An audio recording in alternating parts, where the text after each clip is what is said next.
Hello, today we're going to be talking about my go-to shulker box unloader. I made this a long time ago when the members on our server, I have no idea, found out a way to get shulker boxes mixed up with TNT and then everything exploded. It was a whole thing, but I designed a system that made it, TNT proof. I thought that was the headline and I marketed the video around that, but as the years went on, I kind of noticed that this was like a really tiny design, and I don't actually know if there's a smaller shulker box design out there that includes all the features that this one does. So this design does work with empty shulker boxes. In fact, if I can actually grab that shulker box right there, I can throw it in here. It'll just sort through all of the empty shulker boxes with ease. But the system does have a couple of flaws set up the way it is right here. Empty shulker boxes will go into this main chest with all the rest of the items, unless items are flowing through. So I can demonstrate with about 7 items in there. So long as there are items flowing through the hopper, it'll empty those out, and then the shulker boxes will get pushed into this correct chest. This isn't really that big of a deal. I've never found or had a system where this was extremely important. What you can do as a slight modification is build a little bit of a messy redstone down here.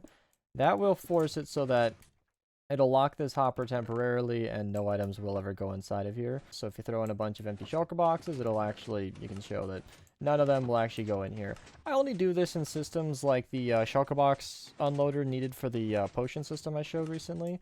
That needed a system that made sure that no shulker boxes would ever go where the water bottles went, and then I set up a system like this.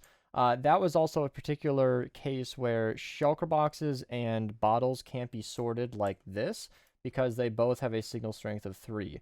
What this system here is pretty much what I would normally recommend for a shulker box use case. Like, for example, we use this in our sorting system where shulker boxes could go in with the items and it didn't really matter. And basically what happens here is probably what you'd think. So what happens is the shulker boxes actually run over an unstackable items filter. So swords, bows, anything that can't stack will get picked up by this chest. And then all of the items will go to here. The only difference in wiring is we've added a comparator on the end here. What happens is this comparator will read from this hopper, and should this hopper ever get backed up or there are too many items in it, or at least one shulker box, it'll continue to keep this piston up just a little bit longer to allow for it to flow through the system. That's because while I was using this, I experienced where shulker boxes would build up inside of here, and they would even begin floating up on top of it, and they would eventually despawn. So this one comparator plus a block at the back to read from the hopper leading into this is an easy modification. However, it is not actually necessary. So if that's not the system you need, you don't need to build that. This system is pretty much the bare bones design that I use for almost everything every time I need a shulker box unloader. Like I said, I can add this dust should need be. So for the tutorial, it's pretty simple. Your output will be right here in front of a 3x4 platform. It'll only go about 2 or 3 blocks up, and then you can build from here. So what I'm going to do is I'm going to lead all of them to one chest, just like so, and then you want to read from the shulker box inside of here, so you can do so just like that. Let me grab my comparator. You will only need 2 comparators in this entire design, and the base design, 1 more if you need to go that route.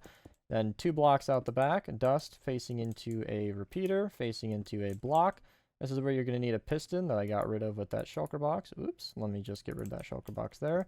This piston is basically the on-off switch to the clock. So this clock is exactly why it can work with unstackable items. So if you just remove the torch, it'll just kind of cycle itself forever, continuing this loop for as long as it needs to go, and then it'll turn off. So without a clock, it can't actually deal with empty shulker boxes, and that'll break a lot of systems. So that's why we have this piston right here. And then you can always power that piston up if you need to turn off the system for absolutely any reason. Now, that piston will be facing into or that observer will be facing into a 2-tick repeater, facing into an observer, facing into a block, which will power the dispenser and the normal piston, or a sticky piston would work too, but normal one is all you need.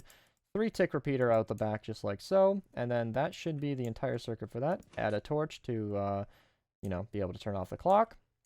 Then you're going to need to go ahead and grab your dispenser, facing it straight down over top of this hopper, and then a piston facing just like that. Now, that should be good enough, but you're going to want to encase it in any kind of block. Typically, I use glass. Any kind of block at all, just to make sure that nothing pops out. You can fill this, although I don't believe it'll be necessary. And, of course, if you do want to put water in here, just in case there's a chance that your use case might involve TNT, that's a safe way to go. Again, the TNT only ever worked its way in when the system was built improperly. So, for example, I'll link below my video on the perfect item input for storage rooms. That does have lots of regulation to ensure that no amount of items will ever get into this dispenser that aren't shulker boxes. But if your system isn't set up like that, TNT works in laggy servers, unloading chunks. Lots of things can happen. So if you're running a lot of items through this, it's just kind of a nice safety to have. But as it sits, all of your items will go through here and you can input just like so. A normal hopper can lead into that just fine. And you can see all of the shulker boxes will unload as they do and go into here. But yeah, that's it for me. Hope you guys enjoyed this quick little tutorial. Thank you so much for watching, and have a nice day. Oh, and check out one of these videos on the end here. You guys can see a recommended video. It's probably something related. This recent video is usually a stream, but might be something cool. See you guys next time.